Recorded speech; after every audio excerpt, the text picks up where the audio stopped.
Cela fait des années que tu n'entends plus bien, tu as payé une fortune pour un appareil qui ne te sert à rien et ton médecin t'a dit qu'il n'y avait plus rien à faire. Et il s'avère que tout cela est faux. Elena a 74 ans. Elle est allée chez l'otorhinolaryngologiste, on lui a prescrit des appareils auditifs, elle les a achetés à un prix exorbitant. Et elle n'entendait toujours pas la voix de sa fille. Elle n'entendait que des bruits. Elle les a rangés dans un tiroir. Et quand on lui a demandé si elle s'était résignée, elle a dit quelque chose que personne n'attendait. Elle a dit: «Je suis sûre que je peux réentendre. Je le ressens ainsi.» Et tout le monde lui a dit qu'elle se trompait. Cela fait des années que je souffre d'une perte auditive progressive. Et cela fait tout autant d'années que je refuse de payer entre 1000 et 3000 dollars pour ce qui, au fond, n'est qu'un petit amplificateur qui s'abîme si tu prends une douche avec, que tu peux perdre aussi facilement que des lunettes et qui, en réalité, ne résout rien en profondeur. Parce que je cherchais autre chose. Je cherchais une solution du côté de la biophysique. Et il y a à peine 3 semaines, 3 étudiants universitaires, sans le vouloir, me l'ont montré. Et aujourd'hui, nous allons comprendre pourquoi il est très probable que l'oreille cesse de fonctionner. Ce que dit la science, publiée sur ce qui se passe réellement à l'intérieur de ton oreille interne, et ce que tu peux faire avec cette information. Et tu verras, je ne te promets pas un miracle. Je te promets quelque chose qui est probablement mieux pour toi parce que tu te battras pour trouver une direction vers une solution. Et je peux te dire cela avec confiance parce qu'il existe des faits et des publications qui montrent que cela peut avoir du sens. Tu vois, il y a 1,5 milliard de personnes dans le monde qui ont, ou plutôt qui avons, une perte auditive. Et ce n'est pas une estimation, c'est le chiffre officiel de l'Organisation mondiale de la santé. C'est le 4e problème de santé le plus répandu sur la planète. Et on s'attend à ce qu'en 2050, ce chiffre dépasse les 2,5 milliards de personnes. C'est un chiffre tellement grand qu'il est difficile de se le représenter. Et réfléchis-y de cette façon. C'est presque le double de la population de la Chine. Et chacun de nous, dans ce groupe de personnes concernées, sommes des personnes qui, en ce moment, perdons des conversations, perdons des nuances et perdons la connexion avec le monde qui nous entoure. Et il y a beaucoup de cas où, non seulement cela, il y a beaucoup de cas où, en plus, ils perdent leur indépendance. Et quelle est la réponse de l'industrie? Un dispositif électronique qui amplifie le son et qui te coûte entre 1000 et, je disais 3000, mais non, c'est 5000 dollars selon le pays et le modèle, et il s'abîme avec l'humidité. C'est-à-dire que si tu n'y fais pas attention et que tu vas sous la douche avec, ou pire encore, si tu te fais surprendre par la pluie et que tu oublies de les enlever, il s'abîme. Il s'agit en réalité de petits appareils technologiques que tu peux égarer tout aussi facilement et rapidement que de simples lunettes, qui nécessitent impérativement l'utilisation de piles, des révisions régulières, ainsi que de nombreux ajustements techniques, et qui, dans un pourcentage significatif de cas en plus, ne résolvent pas le problème, car en réalité, ils amplifient tout de la même façon, y compris le bruit. C'est-à-dire qu'il laisse l'utilisateur encore plus frustré qu'avant dans de nombreux cas. Il faut savoir que c'est une industrie florissante qui génère chaque année la somme colossale de 10 milliards de dollars et qui, apparemment, ne se pose jamais la question de savoir pourquoi l'oreille a cessé de fonctionner. Et il se trouve que c'est précisément la seule et unique question qui compte vraiment pour toi comme pour moi. Eh bien, aujourd'hui, je vais te montrer 2 choses absolument essentielles qui vont transformer radicalement la manière dont tu dois percevoir et comprendre ton audition. La première provient des résultats de recherches scientifiques publiées, en particulier d'études évaluées par des pairs sur NCBI, PubMed et PMC, qui documentent précisément ce qui se passe à l'intérieur de l'oreille interne lorsque l'audition se détériore. Et la seconde vient de 3 étudiants universitaires canadiens qui ont étudié l'oreille si en profondeur qu'ils ont décidé d'en reproduire la mécanique avec une imprimante 3D et viennent tout juste de publier les résultats dans un article académique il y a à peine 3 semaines. Ce sont 2 chemins qui ne se connaissent pas, mais qui mènent tous 2 au même endroit. Et tu verras qu'en le faisant, cela change tout ce que nous savions jusqu'à présent. Tu vois, avant d'entrer dans cette science dont je te parle, j'ai besoin que tu abandonnes une idée que tu as probablement, l'idée que l'oreille est un système mécanique. C'est-à-dire que le son entre, fait vibrer de petits osselets et que cette vibration arrive au cerveau. C'est la description qu'on t'a sûrement donnée, et cette affirmation n'est pas fondamentalement fausse, mais elle est tellement incomplète qu'elle en devient en réalité pratiquement dépourvue de toute utilité réelle. En réalité, l'audition est électrochimique. Et cette différence, aujourd'hui, tu comprendras pourquoi elle doit tout changer. À l'intérieur de ton oreille interne, il y a une structure appelée la cochlée. C'est comme un escargot microscopique rempli de liquide. Et ce liquide n'est pas de l'eau. C'est une solution avec une composition ionique extraordinairement précise, que les scientifiques appellent l'endolymphe. Je m'arrête un instant pour que tu comprennes ce que je veux dire par composition ionique. Les ions sont des atomes avec une charge électrique. Le potassium, le sodium, le calcium, lorsqu'ils sont dissous dans un liquide, ne sont pas des molécules neutres, ils ont une charge. Et cette charge est ce qui permet aux cellules de communiquer, aux nerfs de s'activer et aux muscles de se contracter. Et quand je parle de composition ionique, je veux simplement désigner les différents types d'ions qui sont présents dans ce liquide et leurs proportions respectives. Comme une recette, mais avec des charges électriques au lieu d'ingrédients. Et l'endolymphe a une recette très particulière. Potassium très élevé, sodium presque inexistant.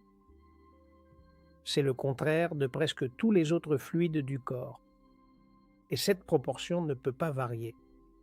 Si elle change, même un peu, les cellules qui traduisent le son en signal électrique s'éteignent. C'est précisément cela qui rend cette endolymphe unique dans tout le corps humain. Et c'est ainsi pour 2 raisons. La première, parce qu'elle maintient une concentration de potassium de 150 millimoles par litre, c'est-à-dire la même que l'intérieur d'une cellule, et non comme un liquide extracellulaire normal, ce qu'elle est pourtant. Toutes les cellules du corps maintiennent à l'intérieur une composition chimique différente de celle du liquide qui les entoure. À l'intérieur, beaucoup de potassium et à l'extérieur, beaucoup de sodium. C'est une différence active qui se maintient grâce à l'énergie, car c'est cette différence qui permet à la cellule de fonctionner électriquement. Les liquides extracellulaires, comme le sang, la lymphe, le liquide céphalo-rachidien, suivent le schéma du sodium élevé et du potassium faible. C'est l'environnement standard dans lequel vivent les cellules. L'endolymphe fait le contraire. Elle a la composition de l'intérieur cellulaire, pas de l'extérieur, et pourtant c'est un liquide extracellulaire qui se comporte comme s'il était intracellulaire. Et cela n'arrive nulle part ailleurs dans le corps. Et la deuxième raison qui rend l'endolymphe unique, c'est qu'elle génère une tension électrique comprise entre 80 et 90 millivolts positifs. Et voici l'élégance du système. Mais avant d'entrer dans l'explication de cette élégance, je dois te parler des cellules ciliées, car c'est une autre des raisons qui rendent ton oreille unique dans le corps. Tu verras à l'intérieur de la cochlée, sur une structure appelée la membrane basilaire. Imagine la cochlée déroulée. C'est comme un long tube qui se rétrécit à l'une de ses extrémités et tout au long de cette longueur court la membrane bacillaire qui est comme un plancher. Et sur ce plancher se trouvent les cellules ciliées organisées en rangées. Une cellule ciliée est une cellule sensorielle avec des poils microscopiques à sa surface. Mais ce ne sont pas des poils comme ceux du corps, ce sont des projections rigides ordonnées par hauteur. C'est comme les touches d'un piano miniature, et ces poils s'appellent des stéréocils. Lorsqu'une onde sonore arrive, le liquide de la cochlée se déplace et ce mouvement plie les stéréocils. Et ce pliage est le signal mécanique qui ouvre les canaux ioniques et déclenche tout le reste. Tu vois, imagine un champ de blé. Les cellules ciliées sont les épis. Elles sont toutes debout, alignées et en attente. Et le liquide de la cochlée, c'est le vent. Quand une onde sonore passe, le vent souffle et les épis se plient. Ce pliage est le signal. Le blé ne génère pas le vent, ne l'interprète pas, ne décide rien. Il se contente de se plier. Et ce pliage suffit à activer tout le système. Il n'y a qu'une seule différence avec le blé.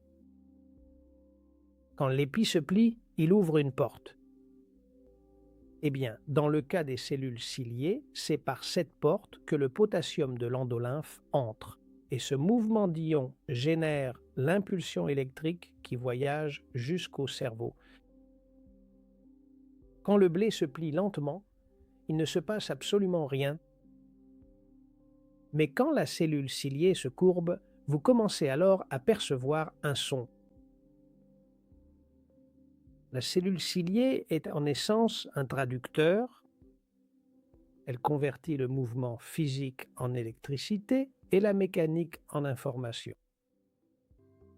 Et au-dessus d'elle se trouve une autre membrane rigide appelée membrane tectoriale.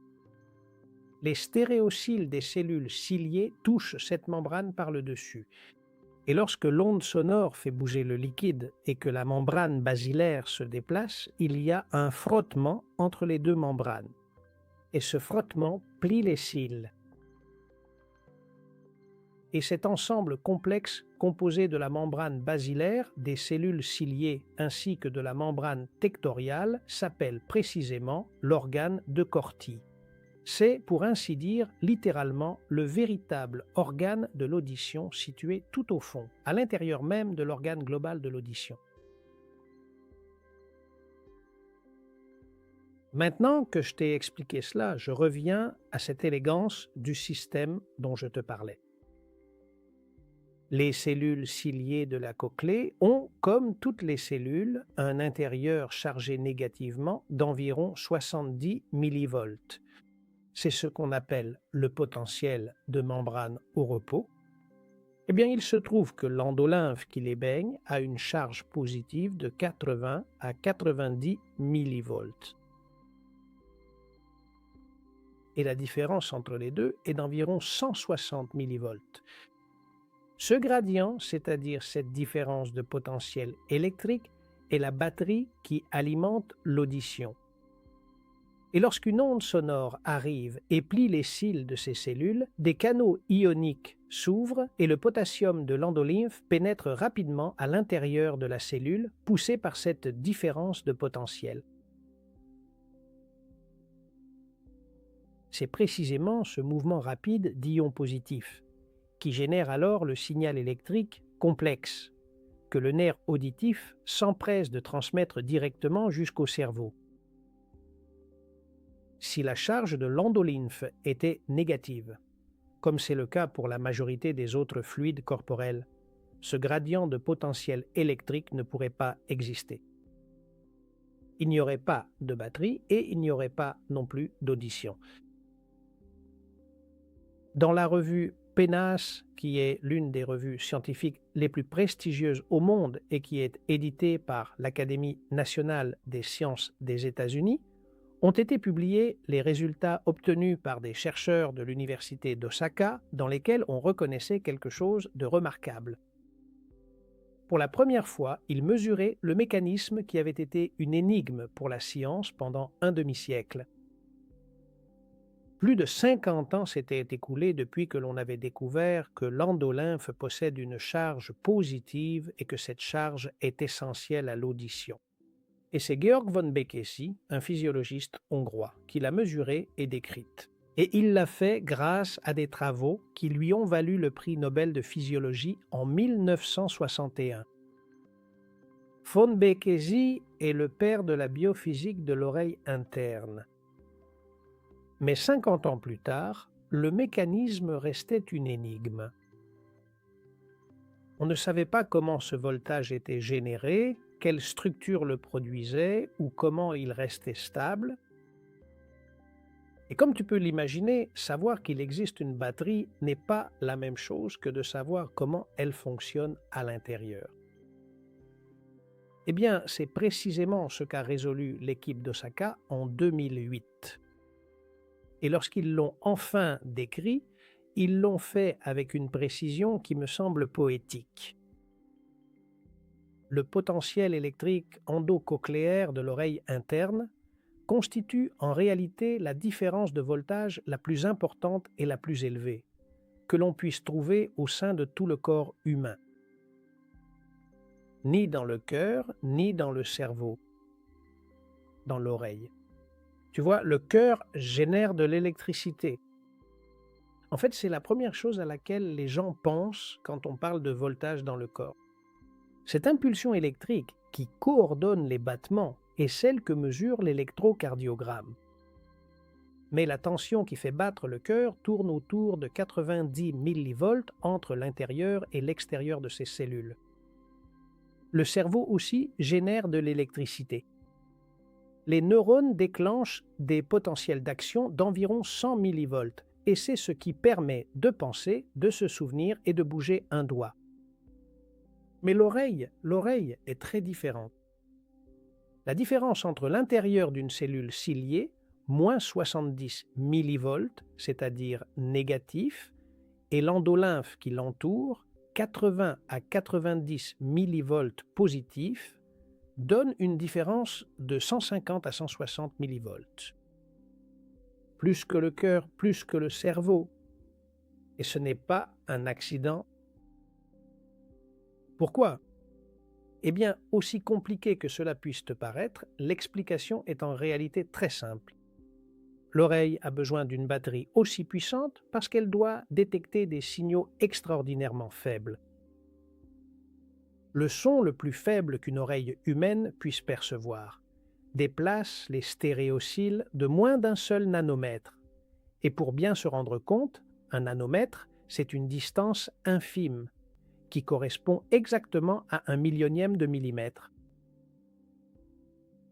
Pour détecter un mouvement aussi infime, il te faut la batterie la plus puissante du corps. Cette précision absolument extrême sert une sensibilité véritablement extrême. Et à quoi sert cette tension ? Eh bien, pour que les cellules ciliées, c'est-à-dire les cellules responsables de convertir les vibrations sonores en un signal électrique que le cerveau puisse comprendre, puissent faire leur travail. Lorsque le son fait bouger ces cellules, le potassium afflue à l'intérieur, poussé par cette tension. Et ce flux génère l'impulsion électrique qui voyage jusqu'au cerveau et que tu perçois comme un son. Et cette tension est produite par une structure appelée la strie vasculaire. Des chercheurs de l'université Rice au Texas ont publié en 2008 une étude dans le Biophysical Journal, indexée dans PMC, qui est l'archive ouverte de la science biomédicale américaine. Et dans cette étude, ils décrivent littéralement comment fonctionne la batterie de l'oreille. C'est une batterie biologique qui doit rester constamment chargée pour que le système fonctionne. Et selon cette même étude, elle génère le potentiel électrique le plus élevé de tous les espaces extracellulaires du corps humain. Et c'est là que réside le problème. Parce que lorsque cette batterie faiblit, c'est-à-dire lorsque la tension endocochléaire chute, le signal auditif se détériore à sa source pas dans l'oreille externe, ni dans les osselets, mais dans la source même de l'électricité qui rend l'audition possible. Et donc, un amplificateur externe, c'est-à-dire ce qu'on te vend pour des milliers de dollars, ne recharge pas une batterie déchargée. Tout ce que ça fait, c'est amplifier le bruit avec ce qu'il reste. Et il y a un autre problème important, les cellules ciliées ne se régénèrent pas. Nous naissons avec environ 15 000 dans chaque oreille, et celles qui meurent à cause du bruit, des médicaments, des infections ou de l'âge, celles-là ne reviennent pas, elles sont perdues à jamais. Et voici ce que l'industrie oublie. Les appareils auditifs conventionnels ne sont pas conçus pour ce problème. Ils sont conçus pour amplifier. Ils prennent le signal qui reste, celui produit par les cellules qui survivent et le rendent plus fort. Mais il se trouve qu'un signal détérioré à l'origine et simplement amplifié reste un signal détérioré seulement plus fort. Pour le dire de manière un peu plus explicite, c'est exactement comme si vous essayiez de déchiffrer un texte devenu flou, en rapprochant constamment la page de vos propres yeux alors que le véritable problème majeur n'a jamais été une question de distance. Pendant des décennies, l'industrie a vendu cela, plus ou moins de distance, et ils te font payer des milliers de dollars pour rapprocher la page. Et qu'est-ce qui s'est passé? Eh bien, il y a eu de jeunes gens qui ont réagi. En mai 2026, 3 étudiants ont publié un article que très peu de gens ont lu et qui pourtant arrive à une conclusion différente. Il y a environ 3 semaines, au moment où j'enregistre cette vidéo, 3 étudiants en ingénierie mécanique de l'université McMaster au Canada ont publié un article académique avec un titre qui, pour être honnête, n'attire pas l'attention. Le titre est écrit à la main. Conception paramétrique pilotée par intelligence artificielle de dispositifs auditifs acoustiques passifs pour des environnements à ressources limitées. Et les noms des jeunes sont Harish Shahab, Aaron Yu et Ramen Shahid. Bon, alors, pour te détailler ce titre et pour que tu comprennes ce que contient l'étude, je vais te le décomposer nom par nom à la main. C'est le nom de l'appareil et en japonais cela signifie du ciel ou céleste. C'est probablement un clin d'œil à la simplicité et à la légèreté du design. Conception paramétrique pilotée par l'IA. La conception n'a pas été réalisée par un ingénieur dessinant, mais par une intelligence artificielle optimisant des paramètres physiques, des angles, des courbures, des dimensions. Et ils ont réussi à faire en sorte que la machine recherche et trouve la géométrie la plus efficace. Acoustique passive, c'est-à-dire pas d'électronique, pas de puce, pas de batterie. Et tout cela, c'est uniquement de la physique. La forme de l'appareil dirige et concentre mécaniquement le son. Environnement à faibles ressources, c'est-à-dire des contextes avec des ressources limitées. C'est la façon académique de dire pour ceux qui ne peuvent pas se permettre de dépenser des milliers de dollars. Le titre est technique par obligation académique, mais ce qu'il décrit, c'est que de jeunes gens, avec l'aide d'une intelligence artificielle, ont conçu une oreille artificielle qui se vend à 20 dollars. Ce n'est pas une question de 200 dollars, ni même de 520 dollars. Et pourtant, ces chercheurs affirment avec assurance pouvoir fabriquer cette technologie complexe pour seulement un petit dollar, alors que le reste de l'industrie actuelle produit la sienne pour environ 150 dollars et finit par la vendre entre 1000 et 5000 dollars sur le marché. Et comment y sont-ils parvenus? Eh bien, voici le rebondissement qui m'a laissé sans voix lorsque je l'ai lu. Comme je te le disais, ils n'ont pas ajouté plus d'électronique, ils ont fait exactement le contraire.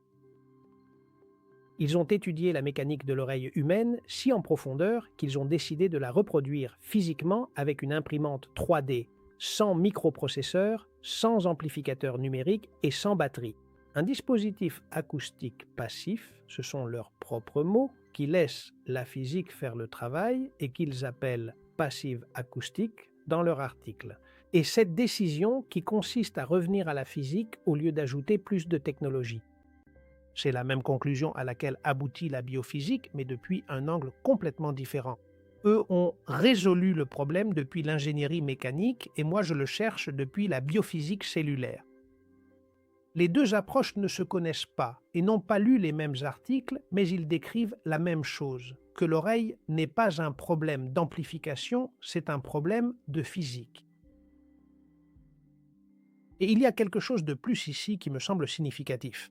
L'un des fondateurs raconte que le projet est né parce que son grand-père avait besoin d'une aide auditive et ne pouvait pas se la permettre. C'est-à-dire, il n'est pas né dans un laboratoire d'entreprise avec 10 milliards de dollars de chiffre d'affaires annuel. Il est né de quelqu'un qui regardait un être cher, déjà âgé, qui ne pouvait pas entendre et qui s'est demandé « Pourquoi cela doit-il être si difficile ?» Et cette question « Pourquoi cela doit-il être si difficile ?» C'est la même question qui reste sans réponse depuis des années pour Elena, la spectatrice de la chaîne dont je t'ai parlé au début, pour moi, et pour 500, pour 1,5 milliard de personnes. Et la différence, c'est que ces 3 étudiants ont pu et ont décidé d'y répondre. Et en le faisant, ils ont confirmé quelque chose que l'industrie ignore depuis des décennies. Eh bien, revenons à l'endolymphe, car c'est là le cœur du problème. Je vous ai expliqué que la strie vasculaire agit comme une batterie biologique qui génère et maintient cette tension de 80 à 90 millivolts qui rend l'audition possible. Et lorsque cette batterie est faible, aucun amplificateur externe ne peut la réparer. La question: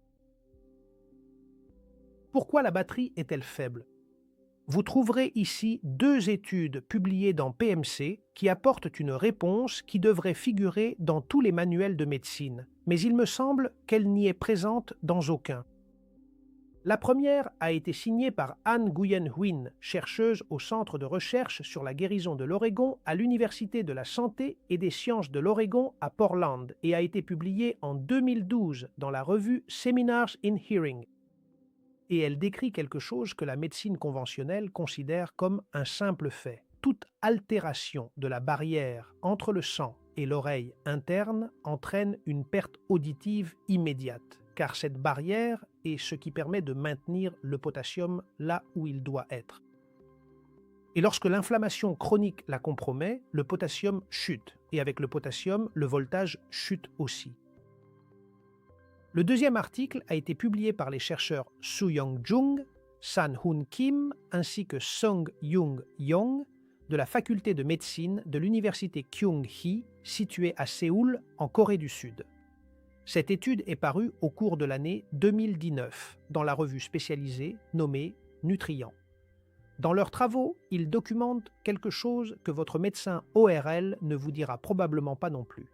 Les carences en micronutriments essentiels, c'est-à-dire en zinc, en fer et en vitamine A, sont systématiquement et directement associées à une perte auditive. Et lorsque ces nutriments sont rétablis, la fréquence de la perte auditive diminue de manière significative. Comme tu peux le voir ici, il s'agit de 2 études scientifiques distinctes, menées par 2 équipes de chercheurs dans 2 pays différents. Pourtant, elles arrivent toutes les 2 à une même conclusion. L'état du milieu interne détermine directement l'état de la batterie. Et cet état du milieu interne dépend de facteurs qui sont, heureusement, entièrement entre nos mains. En premier lieu, il y a le potassium. L'endolymphe doit maintenir 150 millimoles de potassium par litre, une concentration qui ne se maintient pas d'elle-même. Cela nécessite un transport actif constant, assuré par la strie vasculaire, qui consomme à son tour de l'énergie et dépend du fait que le milieu interne dispose des ressources nécessaires pour le soutenir. Lorsque le milieu interne est appauvri, lorsqu'il y a un déficit en minéraux, lorsque l'hydratation cellulaire est insuffisante ou lorsque l'inflammation chronique interfère avec ce transport, la concentration de potassium dans l'endolymphe diminue, tout comme le voltage. Le deuxième facteur est le sodium. Son Hoon Kim de l'université Yonsei à Séoul et Daniel Marcus de l'université d'État du Kansas ont publié ensemble en 2011 dans la revue Hearing Research une découverte qui, selon moi, est importante. Lorsque le sodium envahit l'endolymphe en concentration élevée, ce qui se produit lorsque l'équilibre ionique du milieu interne est compromis, le résultat est une dysfonction des cellules ciliées, une perte auditive et des vertiges. Et comme tu peux t'en douter, ce n'est pas une hypothèse, c'est une découverte scientifique documentée. Le troisième facteur est l'inflammation. La strie vasculaire possède une vascularisation très riche, c'est-à-dire qu'elle a besoin d'un apport sanguin important pour accomplir son travail. Et au moment où se manifeste une inflammation chronique de bas grade, cette vascularisation se retrouve alors gravement compromise. La batterie bénéficie d'un apport nettement plus réduit et commence à fonctionner de manière beaucoup moins efficace. Et voici la connexion que personne ne fait dans les consultations d'otorhinolaryngologie. Les mêmes facteurs qui détériorent n'importe quelle autre cellule de ton corps détériorent les cellules de ton oreille interne. Il n'y a aucune raison biophysique pour que l'oreille fasse exception. Aucune. Ce qui rend malade le reste de l'organisme rend aussi malade la batterie qui te permet d'entendre. Cependant, il est important de noter que la solution qu'il propose semble ignorer de manière tout à fait complète ce mécanisme biologique essentiel. Ils essaient simplement de te mettre un petit appareil amplificateur directement dans l'oreille externe et considèrent ainsi que l'ensemble du problème est définitivement réglé. Quand Elena m'a écrit dans les commentaires de la chaîne pour décrire son expérience avec les appareils auditifs, ce qui a attiré mon attention, ce n'était pas sa frustration. Ça, je le comprends parfaitement. Ce qui a attiré mon attention, c'était son intuition. Elle m'a dit « Je suis sûre que je peux réentendre, je le ressens ainsi ». Et ce que la biophysique me dit, c'est que cette intuition n'est pas irrationnelle, c'est que son corps sait quelque chose que son médecin ne lui a pas expliqué. La question vraiment importante pour toi et pour moi est: cette situation est-elle réversible? Et c'est la question à laquelle il m'importe le plus de bien répondre, parce que c'est ici que je dois être très précis et que la différence entre ce qui est possible et ce qui ne l'est pas marque la frontière entre te donner une direction utile et te faire une promesse que je ne peux pas tenir. Tu vois, il y a deux structures distinctes dans l'oreille interne qu'il convient de distinguer. Et cette distinction est importante. Les cellules ciliées, qui sont celles qui transforment le son en signal électrique, sont des cellules qui, chez les mammifères, y compris l'être humain, et comme je te le disais il y a quelques minutes, ne se régénèrent pas spontanément une fois gravement endommagées. Et c'est un fait documenté, il faut le dire. Si les dommages aux cellules ciliées sont irréversibles et étendus, la marge de manœuvre est très limitée et je ne vais pas te dire le contraire. Mais il y a quelque chose qui, en revanche, se régénère, quelque chose qui réagit bel et bien et que la médecine conventionnelle n'analyse pas, car cela ne correspond pas au modèle qui consiste à prescrire un appareil et à clore le dossier. La strie vasculaire, c'est-à-dire la batterie biologique, n'est pas un tissu statique. C'est une structure vivante dotée d'un métabolisme actif, d'une vascularisation propre et de cellules qui se renouvellent. Et ses performances dépendent directement de l'environnement dans lequel elles fonctionnent. Et ici, tu verras, il y a 5 études publiées sur PMC qui, ensemble, forment une chaîne que la médecine conventionnelle ne semble pas encore avoir traduite en informations concrètes lors des consultations d'autorhinolaryngologie. La première est celle de Lang, Schultz et Schiff-Schmid de l'Université médicale de Caroline du Sud, qui ont publié en 2002 dans le Journal of the Association for Research in Otolaryngology une expérience au cours de laquelle ils ont réduit de façon chronique le potentiel endocochléaire pendant 7 jours. 2 semaines après l'arrêt du médicament, les oreilles traitées ont montré une récupération du voltage allant jusqu'à 20 ou 30 millivolts accompagnée d'une récupération similaire des seuils auditifs. C'est-à-dire que le potentiel avait chuté, mais une fois la cause éliminée, le potentiel est remonté partiellement, pas toujours complètement. Mais la direction existe et elle est documentée. Et dans cette expérience, il y a indéniablement une limitation. Elle utilise un médicament comme modèle de la chute du potentiel endocochléaire et non un déficit minéral ni une inflammation. C'est-à-dire que l'inférence vers le milieu interne est quelque chose que je fais moi-même et que je pense légitime d'un point de vue biophysique, mais qui n'apparaît pas comme une conclusion directe dans cet article. Le second est signé par une équipe dirigée par Zhang et collaborateur de l'hôpital provincial de Shandong en Chine, publié en 2020 dans PMC. Ils ont documenté que lorsque la strie vasculaire s'enflamme, dans ce cas à cause d'un médicament ototoxique, le potentiel endocochléaire chute de façon significative et les seuils auditifs s'aggravent. Le mécanisme précis qu'ils ont identifié survient lorsque la strie vasculaire reçoit un agent nocif. Dans leur expérience, il s'agissait d'un médicament, mais dans la vie réelle, cela peut être une inflammation chronique de bas grade. Cela active des cellules appelées macrophages. Les macrophages sont des cellules du système immunitaire. Leur fonction habituelle est de détecter les menaces et de déclencher une réponse inflammatoire pour les neutraliser. Et le problème, c'est que cette réponse, lorsqu'elle est activée à l'intérieur de la strie vasculaire, libère une molécule appelée interleukine bêta. Et cette molécule est profondément destructrice pour les jonctions cellulaires qui maintiennent l'architecture de la strie. Rappelle-toi ce que je t'ai expliqué. La strie vasculaire fonctionne comme une batterie parce que ces cellules sont organisées en couches très précises, avec des barrières qui isolent des compartiments et maintiennent des gradients ioniques exacts. Eh bien, lorsque l'interleukine I-bêta endommage ces jonctions, les barrières sont compromises, les ions fuient là où ils ne devraient pas, le gradient se perd et la tension chute. Ce n'est pas un dommage abstrait, c'est un mécanisme moléculaire précis. L'inflammation active les macrophages libèrent de l'interleukine 1-bêta, l'interleukine 1-bêta détruit l'architecture de la batterie fonctionne moins bien et l'audition se détériore. Comme tu peux le comprendre, cette étude ne répond pas à la question « Est-il possible de faire marche arrière ?»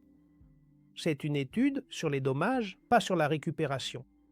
Il documente le mécanisme par lequel l'inflammation détruit l'architecture de la strie et fait baisser la tension, mais il ne mesure pas ce qui se passe lorsque cette inflammation est contrôlée. Ce que cette étude t'apporte concernant la question du retour en arrière, c'est quelque chose de plus subtil, mais tout aussi utile. Elle identifie le mécanisme exact et, lorsque tu connais le mécanisme exact, tu sais où il faut intervenir. Si le dommage provient de l'interleukine 1-bêta et que l'interleukine 1-bêta provient des macrophages activés par une inflammation chronique, alors réduire cette inflammation chronique avant que le dommage ne devienne irréversible est une intervention fondée sur un mécanisme solide pour la question du retour en arrière. L'étude qui répond directement à cette question est la première dont je t'ai parlé, celle de Lang, Schultz et Schmid, car ils retirent la cause et la tension remonte jusqu'à 20 ou 30 millivolts. Zhang nous explique pourquoi elle chute et Lang nous montre que, lorsque la cause est retirée, elle peut remonter. Et ensemble, ils nous décrivent une fenêtre qui, sans aucun doute, n'est pas infinie et n'est pas non plus garantie, mais qui est réelle. Le troisième et le quatrième des études sont signés par le même Colin Leprel, qui les réalise avec des équipes différentes dans 2 publications sur PMC. La première, identifiée sous le numéro 195-0-3-3-1, a démontré que les vitamines A, C et E agissent en synergie avec le magnésium pour prévenir les dommages auditifs. Aucun des deux n'a été efficace séparément avec les doses utilisées, mais en combinaison, ils ont réduit de manière significative à la fois la perte auditive et la mort cellulaire, même lorsque le traitement a été commencé seulement 1 heure avant l'exposition au dommage, et la seconde, identifiée sous le numéro 313-2794, a ajouté que l'administration orale de cette même combinaison a préservé de façon fonctionnelle et morphologique les cellules de l'oreille interne. Et les auteurs eux-mêmes ont souligné que ces résultats soutiennent la possibilité d'une application chez les patients humains. Eh bien, ces deux études ne répondent pas à la question de savoir si la perte d'audition peut être inversée.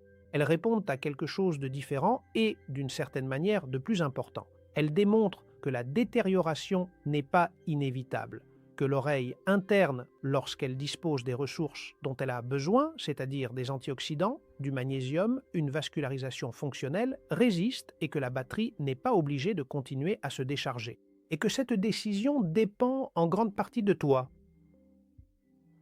Et le cinquième a été publié par Juan Alvarado, Verónica Fuentes Santamaría, María Gabaldón et José Juiz, tous de l'Institut de recherche sur les handicaps neurologiques de la Faculté de médecine de l'Université de Castilla-La Mancha à Albacete, en Espagne. Il a été publié le 30 et 1 juillet 2018 dans Frontiers in Neuroscience, et c'est l'étude qui répond le plus directement à la question que tu dois sûrement te poser depuis un moment. Est-ce réversible ou non? Eh bien, ce que les chercheurs ont fait, c'est travailler avec des rats vieillissants qui constituent un modèle validé de perte auditive liée à l'âge, et ils les ont divisés en deux groupes. Un groupe a reçu un régime alimentaire normal et l'autre a reçu le même régime enrichi en vitamines A, C, C et E ainsi qu'en magnésium. Sans médicaments, sans intervention chirurgicale, uniquement la nutrition. Eh bien, au bout de 6 ou 8 mois, les résultats étaient déjà clairs. Les rats qui avaient reçu la combinaison de nutriments présentaient des seuils auditifs significativement meilleurs aux fréquences basses et moyennes, et les amplitudes des ondes cérébrales en réponse au son étaient significativement plus élevées à toutes les fréquences.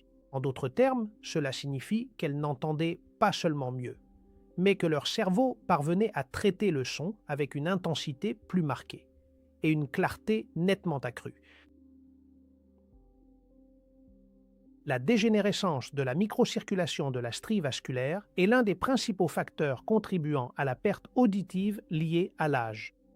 Et les thérapies, qui combinent des antioxydants avec du magnésium en tant que vasodilatateur cochléaire, ont démontré leur efficacité dans l'amélioration de la fonction auditive.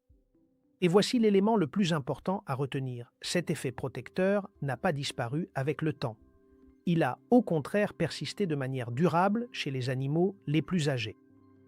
Et les auteurs eux-mêmes ont écrit dans leurs conclusions que les résultats suggèrent que les thérapies orales visant à réduire l'excès de radicaux libres et à améliorer le flux sanguin cochléaire peuvent améliorer la fonction auditive au cours du vieillissement et que la détérioration auditive associée à l'âge peut être retardée. Ils n'ont pas dit inversée, ils ont dit retardée, et cette distinction est sans aucun doute importante. C'est-à-dire, cela ne te rend pas ce que tu as déjà perdu, mais cela démontre que l'horloge peut ralentir et que la vitesse à laquelle ton audition se détériore dépend en partie de ce que tu donnes à ton corps. La conclusion est très proche de quelque chose que, là encore, aucun ORL ne te dira en consultation. Il est plus que probable que la batterie de l'oreille réponde au milieu interne et que ce n'est pas un destin figé, qu'il y a une marge de manœuvre. Il est essentiel de comprendre que l'ensemble de ces éléments constituent les maillons d'une seule et même chaîne. Le processus inflammatoire tend à provoquer une diminution de la tension, tandis que le fait de retirer la cause initiale permet de la récupérer de manière partielle. De plus, l'apport spécifique en nutriments essentiels qui viennent soutenir activement la vascularisation tout en réduisant le stress oxydatif permet de protéger durablement et d'améliorer significativement la fonction auditive globale. Cette chaîne est publiée depuis plus de 20 ans. Mais il y a plus. Les cellules ciliées qui ne sont pas complètement détruites, c'est-à-dire celles qui sont altérées, celles qui fonctionnent en dessous de leur capacité, réagissent bel et bien à l'environnement Et ce n'est pas une hypothèse, cela est également documenté en laboratoire. Stefan Jacob, Martin Pienkowski et Anders Friedberger, chercheurs de l'étude menée à l'Institut Karolinska de Stockholm, à l'Université de Calgary au Canada et à l'Oregon Hearing Research Center à Portland, ont publié en juin 2011 dans le Biophysical Journal une expérience qui me semble l'une des plus intéressantes de toute la littérature sur l'oreille interne. Et ce qu'ils ont fait, c'est qu'ils ont pris une cochlée entière dans une préparation de laboratoire, ont laissé le potentiel endocochléaire se dissiper, comme cela se produit dans l'oreille qui vieillit ou qui est soumise à des conditions défavorables, puis ils l'ont restauré artificiellement et ont mesuré ce qui se passait à l'intérieur de l'organe de Corti en utilisant deux technologies de précision: l'interférométrie laser numérique et l'imagerie confocale à haute résolution. Et le résultat a été que lorsque le voltage est revenu, les cellules ciliées externes qui étaient encore vivantes ont changé, et pas de façon marginale. Il s'est produit ce que les auteurs décrivent comme un raffinement structurel à l'intérieur de l'organe de Corti. Les cellules se sont réorganisées, ont changé leur géométrie, ont modifié leur position mécanique et ont répondu au voltage restauré par un ajustement physique de leur propre architecture.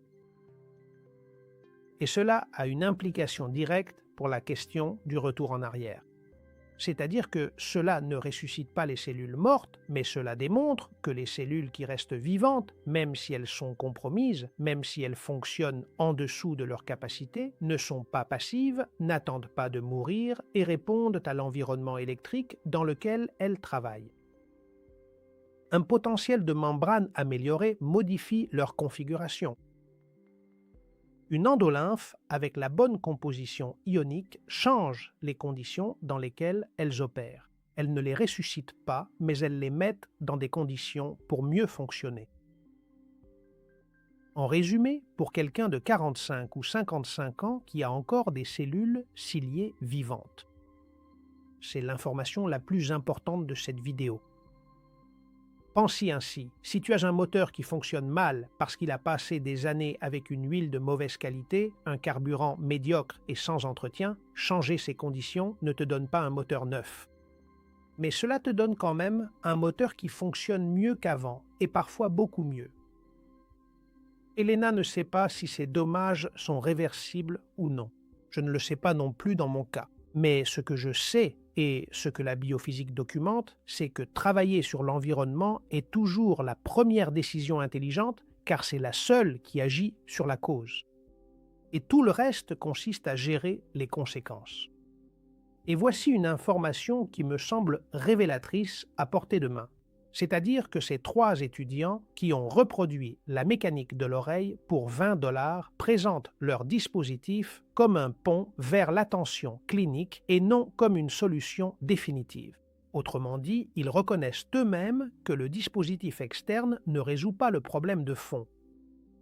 Ce qu'il fait, c'est donner accès à quelque chose pendant qu'on travaille sur ce qui compte vraiment. Et cela, venant des inventeurs de l'appareil auditif le moins cher du monde, me semble être la déclaration la plus biophysique que j'ai entendue depuis longtemps. Et maintenant, passons au concret, car cela ne sert à rien de comprendre le mécanisme si nous ne savons pas ce que nous pouvons en faire. L'endolymphe n'est pas un liquide que le corps fabrique indépendamment du reste de l'organisme. Elle se nourrit du plasma sanguin. Elle dépend de la circulation qui arrive à l'oreille interne. Et cette circulation apporte exactement ce que le milieu interne a à disposition, ni plus ni moins. Si le milieu interne est appauvri, l'endolymphe sera appauvrie. Si le milieu interne est enflammé, la vascularisation de la strie vasculaire sera compromise. Si l'hydratation cellulaire est insuffisante, le transport ionique qui maintient le voltage endocochléaire perdra en efficacité. Il n'y a pas de magie ici. C'est de la plomberie biologique. Et donc la question, de quoi le milieu interne a-t-il besoin pour que l'endolymphe puisse maintenir sa composition correcte? De l'eau? Pas n'importe quelle eau. Le transport du potassium vers l'endolymphe est un processus actif qui consomme de l'énergie et dépend de gradients ioniques précis. Et ces gradients ont besoin d'une eau structurée et minéralisée que les cellules puissent utiliser, pas d'une eau qui passe simplement et emporte les minéraux. Et ici, Gerald Pollack, biophysicien à l'Université de Washington, documente depuis des décennies comment l'eau structurée se comporte de manière radicalement différente à l'intérieur des tissus. Et l'oreille interne est un tissu qui vit de gradients, le potassium et le magnésium. Ce sont les deux électrolytes les plus directement impliqués dans le maintien du voltage endocochléaire. Le potassium, car c'est l'ion principal de l'endolymphe, et le magnésium, parce qu'il est le cofacteur de l'ATPase, la pompe qui déplace le potassium à contre-gradient pour maintenir cette concentration de 150 millimoles. Sans magnésium, la pompe perd en efficacité. Et lorsque la pompe perd en efficacité, le voltage chute. La vitamine D apparaît de façon constante dans la littérature sur la perte auditive liée à l'âge. Et pas comme une simple curiosité, mais comme un facteur de risque documenté.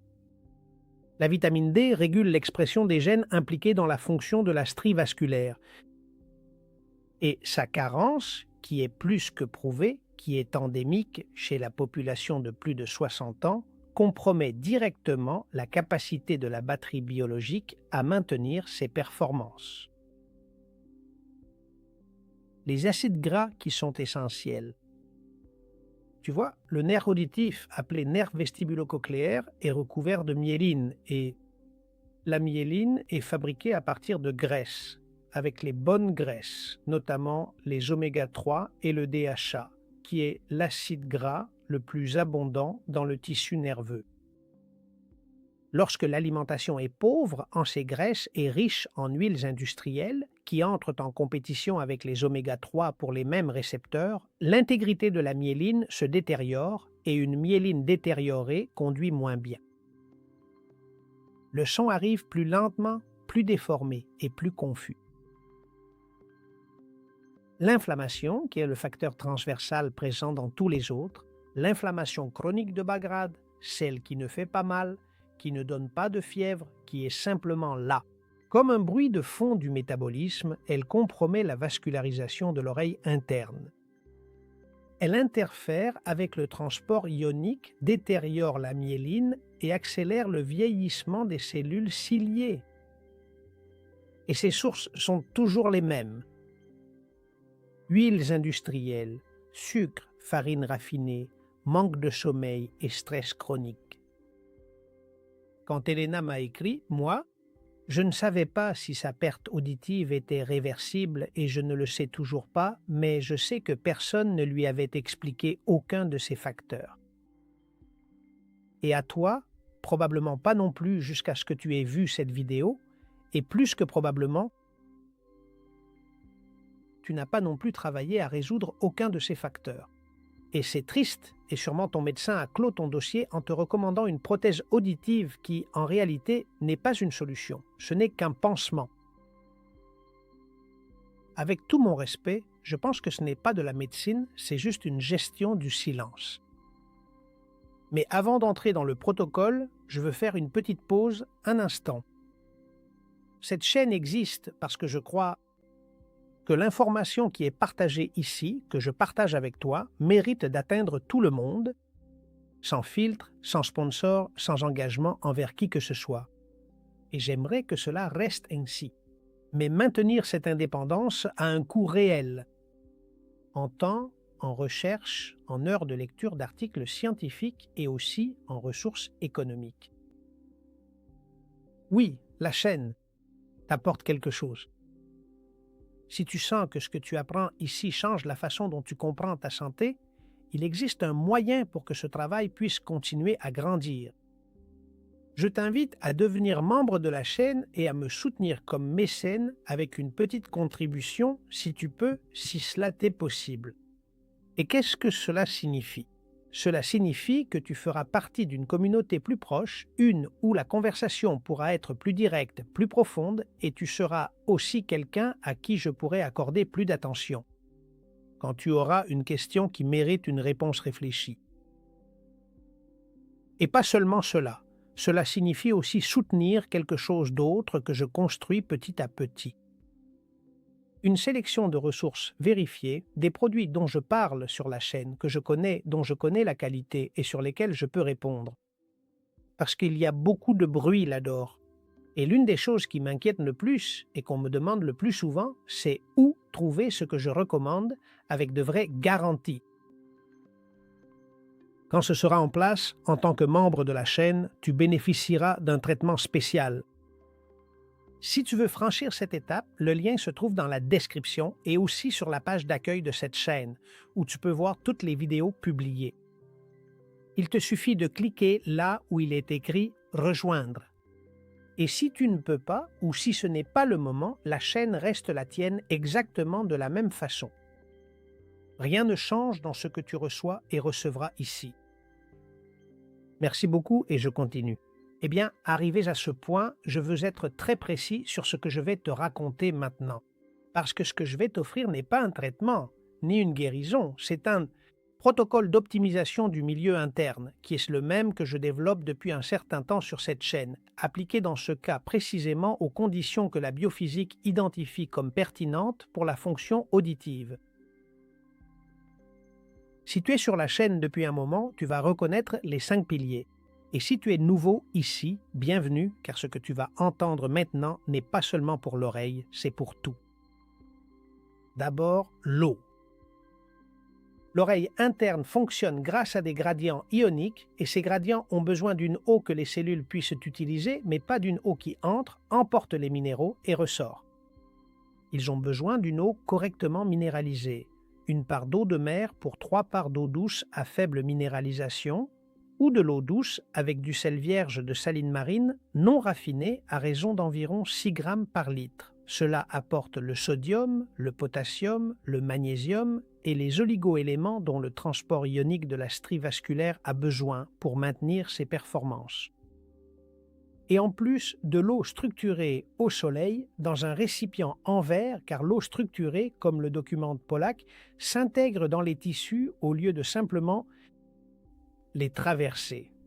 Deuxièmement, la lumière du soleil. La vitamine que le soleil produit dans la peau n'est pas un complément alimentaire. C'est une hormone qui régule l'expression de centaines de gènes, y compris ceux impliqués dans la fonction de la strie vasculaire. 15 minutes d'exposition solaire directe avant 10 heures du matin, sur la plus grande surface de peau possible. C'est la manière la plus efficace et la plus ancienne de maintenir des niveaux optimaux. Et tu sais déjà que les niveaux optimaux de vitamine D chez la plupart des personnes de plus de 60 ans sont bien en dessous de ce qu'ils devraient être. Travaillons pour éviter cela. Troisièmement, la mise à la terre. L'oreille interne fonctionne avec des tensions d'une précision extraordinaire et tout excès de charge positive dans le milieu interne interfère avec ces tensions. Le contact direct avec la terre, marcher pieds nus sur l'herbe, sur le sable ou sur la terre, décharge cet excès de manière passive et gratuite. James Hochman, chercheur à l'Institut des sciences de la santé de Floride, a documenté les effets de la mise à la terre sur l'inflammation et l'équilibre électrique de l'organisme. L'oreille n'est pas une exception. Quatrièmement, les bonnes graisses. Le nerf auditif a besoin de myéline et la myéline a besoin de DHA et le DHA se trouve dans les petits poissons gras comme les sardines, le maquereau, les anchois ainsi que dans l'huile d'olive vierge extra. Et ce qui détruit cette myéline, ce sont les huiles industrielles, tournesol, maïs, soja. Elles entrent en compétition avec les oméga-3 pour les mêmes récepteurs et produisent une myéline de mauvaise qualité, enflammée et moins conductrice. Par conséquent, éliminer les huiles industrielles n'est pas une recommandation mineure. C'est probablement le changement qui aura le plus grand impact sur la fonction nerveuse parmi tous ceux que tu peux faire aujourd'hui. Cinquièmement, le mouvement. Il faut savoir que la circulation sanguine qui atteint l'oreille interne est extrêmement délicate. C'est ce que l'on appelle une circulation de type terminal, ce qui signifie qu'elle ne dispose d'aucune circulation collatérale de secours en cas de besoin. Cela implique donc que tout problème vasculaire affecte directement l'apport en nutriments au niveau de la strie vasculaire. Le mouvement régulier, c'est-à-dire pas l'exercice de haute performance, mais le mouvement constant et adapté, permet de maintenir cette circulation active et en particulier le mouvement du cou et de la mâchoire. Elle a une relation anatomique directe avec la circulation de l'oreille interne, ce que très peu de médecins mentionnent.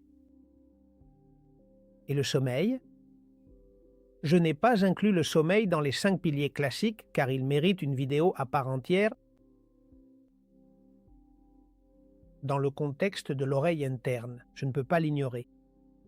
Pendant le sommeil profond, le système lymphatique, c'est-à-dire le système de nettoyage du cerveau, élimine les déchets métaboliques accumulés pendant la journée.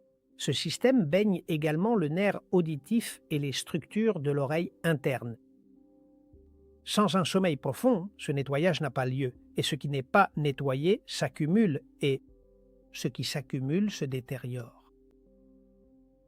Elena doit prendre en compte tous ces éléments. Moi aussi. Et ce qui me semble pertinent, et je veux que vous vous en souveniez, c'est qu'aucun d'entre eux ne nécessite l'avis d'un médecin pour commencer et qu'aucun d'entre eux ne coûte rien. 3 000 $. Et aucun d'eux n'est endommagé, même si tu te douches avec. Et ici, je voudrais m'arrêter un instant parce que il y a quelque chose qui attire mon attention chaque fois que je parle de perte auditive. Dans n'importe quel domaine de la médecine, quand un traitement ne fonctionne pas, la question naturelle est pourquoi cela ne fonctionne-t-il pas? Est-ce que nous attaquons la cause ou bien gérons-nous la conséquence? Avec la perte auditive, cette question n'est presque jamais posée. Le protocole est établi. Audiométrie, diagnostic, appareil auditif, et il n'y a pas de place pour se demander pourquoi l'oreille a cessé de fonctionner. Cela n'existe tout simplement pas lors de la consultation. Et ce n'est pas par mauvaise intention, non, mais parce que le système n'est pas conçu pour se poser cette question. Il est conçu pour apporter une réponse rapide à un problème qui s'est développé pendant des années. Et cela a des conséquences. La première, c'est que des millions de personnes reçoivent un appareil sans que personne ne leur ait expliqué ce qui s'est passé à l'intérieur de leur oreille, sans que personne ne leur ait parlé du voltage, de l'endocochelé de la strie vasculaire, de la composition ionique de l'endolymphe, et sans que personne ne leur ait demandé comment ils dorment, ce qu'ils mangent ou comment va leur milieu interne. La deuxième conséquence, c'est que lorsque quelqu'un comme Elena, comme moi ou comme toi, se pose probablement ces questions et commence à chercher des réponses. Depuis la biophysique, il découvre qu'il y a bien plus à faire que ce qu'on lui avait dit. Et la troisième conséquence est la plus frappante. Quand 3 étudiants universitaires, sans aucun préjugé préalable, merci, ils s'assoient pour étudier l'oreille depuis zéro, sans protéger aucun investissement, sans défendre aucun modèle établi, et ils arrivent à une conclusion complètement différente de celle de l'industrie. Ils reviennent à la physique, reproduisent la mécanique et parviennent, pour 20 $, à obtenir quelque chose de fonctionnel qui n'est pas exactement la même chose, mais qui ressemble beaucoup à ce que l'on te propose sur le marché en te le faisant payer. 5 000, et je ne dis pas cela pour pointer du doigt qui que ce soit. Je le dis parce que c'est un signe.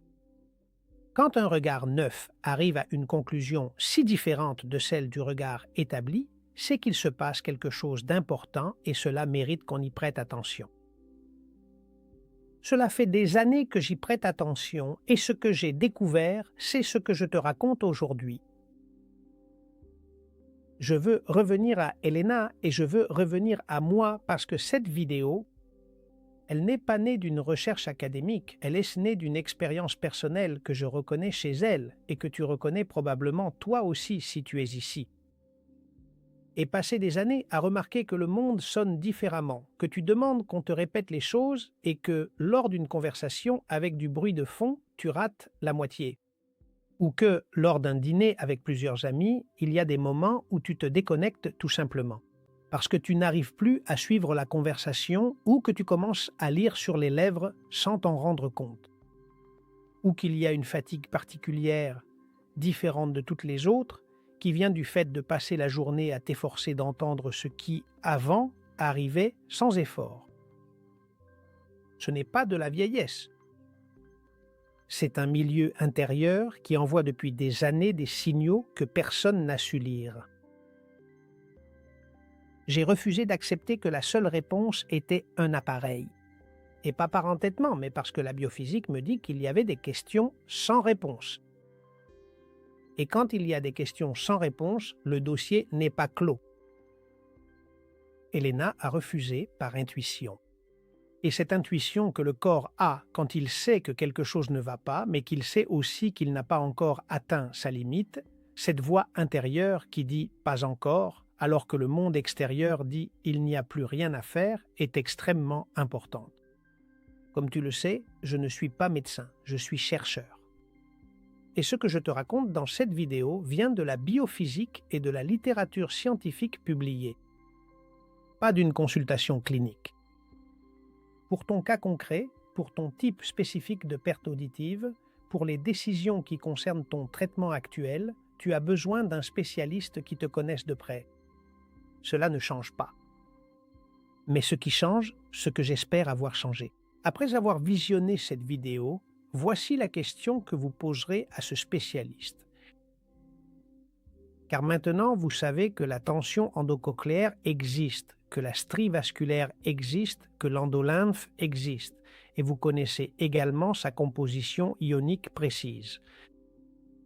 Et vous savez sans doute que tout cela dépend entièrement d'un environnement interne, que vous avez la capacité de gérer en toute autonomie et simplicité. Continue, votre intuition. Elena l'a suivie même si tout le monde lui disait qu'elle avait tort. Je la suis depuis des années.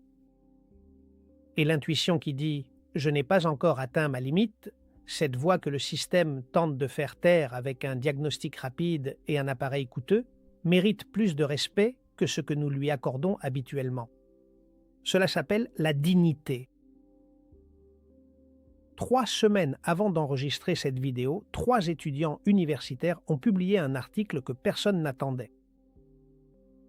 Ils avaient étudié l'oreille humaine si en profondeur qu'ils ont décidé d'en reproduire la physique avec une imprimante 3D, sans électronique, sans batterie et sans les 10 000.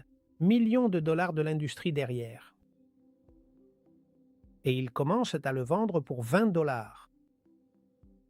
Ils ne cherchaient pas à prouver quoi que ce soit. Ils voulaient simplement aider le grand-père de l'un d'eux qui ne pouvait pas entendre.